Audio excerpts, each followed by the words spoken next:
Neil deGrasse Tyson once said, "I know of no time in human history where ignorance was better than knowledge."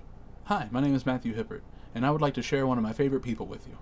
Today I would like to explore the life of Neil deGrasse Tyson, ranging from his early life to his media appearances and contributions to society. If any of you have questioned who brought about Pluto's reclassification as a dwarf planet, it started with Neil deGrasse Tyson.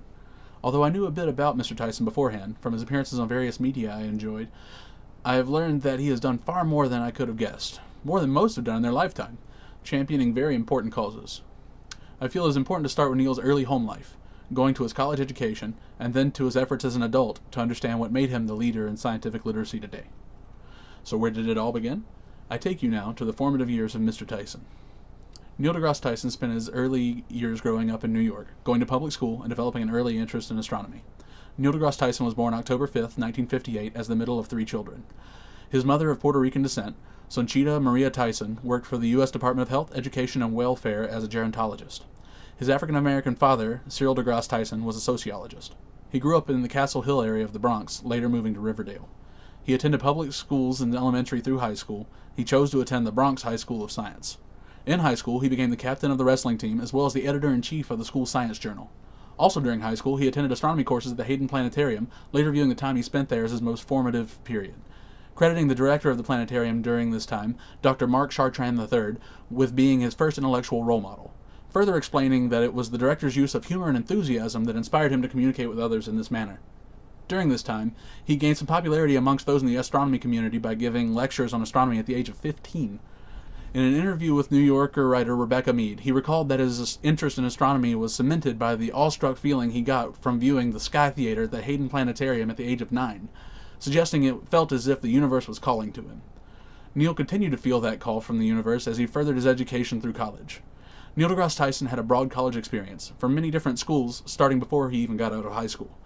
Carl Sagan took an early interest in Mr. Tyson when someone at Cornell University's admission office forwarded his college application to Mr. Sagan. Carl invited Neil to spend a day with them in Ithaca to show him around his lab in the campus. Despite choosing to go to Harvard because of the larger astronomy department and access to the Smithsonian Astrophysical Observatory, Neil fondly remembers the interaction with Sagan years later. Neil went on to major in physics at Harvard, earning a Bachelor of Arts degree in physics in 1980. In Harvard, he joined the crew team in his freshman year, but then went back to wrestling for the last 3.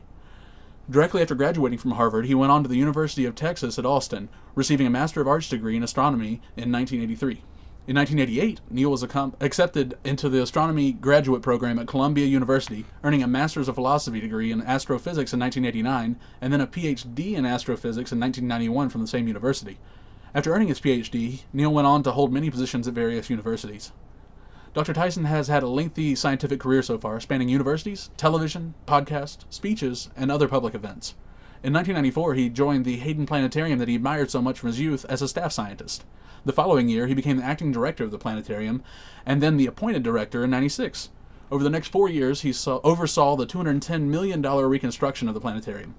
In 2001, President George W. Bush appointed Dr. Tyson to serve on the Commission of the Future of the United States Aerospace Industry. 3 years later, in 2004, President Bush appointed him to serve on the President's Commission on Implementation of United States Space Exploration Policy.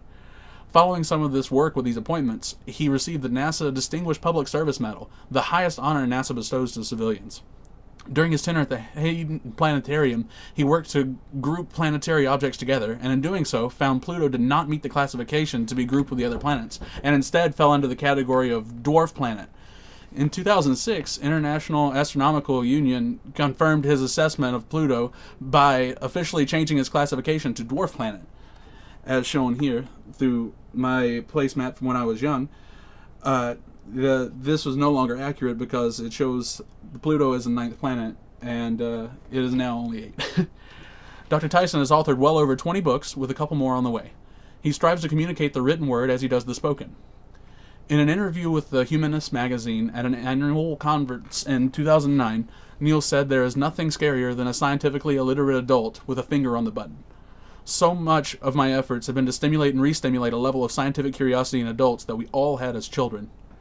In May of 2009, Tyson started an hour-long radio talk show by the name of Star Talk, which initially ran for about 13 weeks and was renewed the following year and is still going strong to this day. One of Dr. Tyson's most notable recent bodies of work is his revival of Carl Sagan's Cosmos television series. He worked with Seth MacFarlane to read through the late Carl Sagan's personal library to create the revival. In an address to students at the University of Buffalo in 2010, Dr. Tyson referenced the cost of NASA versus the percentage of the federal budget. He suggests that most people think that NASA takes up between 5 and 10% of the budget, when in reality it only takes up 0.5%. While testifying before the United States Senate Science Committee in 2012, he recommends that the budget be doubled to 1%, with a wide range of good effects on the country to follow. While Neil deGrasse Tyson his works, the public speeches, film appearances, awards, and honors are too numerous to mention here. I have attempted to cover the more noteworthy of them. Neil deGrasse Tyson developed an early fascination with the stars, and this carried through to his schooling and then his actions as an adult, pushing for more involvement in science by society as a whole. Although his accomplishments and degrees are numerous, Dr. Tyson had an upbringing like most others, with the caveat of finding a spark of interest that never faded from the age of 9.